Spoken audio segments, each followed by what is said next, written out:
She launched a presidential bid for the 2020 Democratic primary. 4 years later, Vice President Kamala Harris faces the growing possibility of doing it again.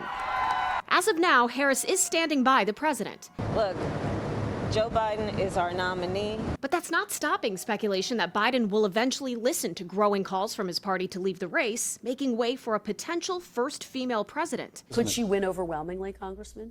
I think she very well could win overwhelmingly. Harris would have less than 4 months to win over voters, especially those so-called double haters who aren't happy with the current choices. The reality is that as VP, you are tied for better or for worse to your sitting president. Can she separate herself?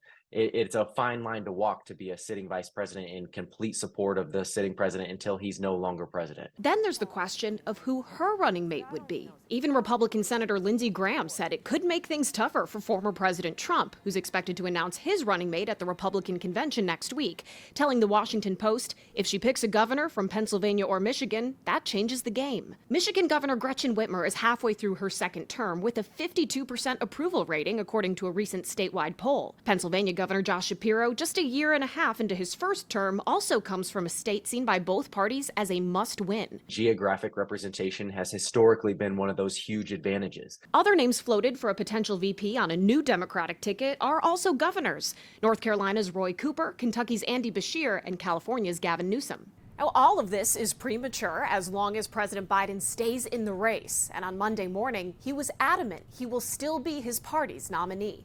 We're not going anywhere. I am not going anywhere. In Washington, I'm Atra El-Nashar reporting.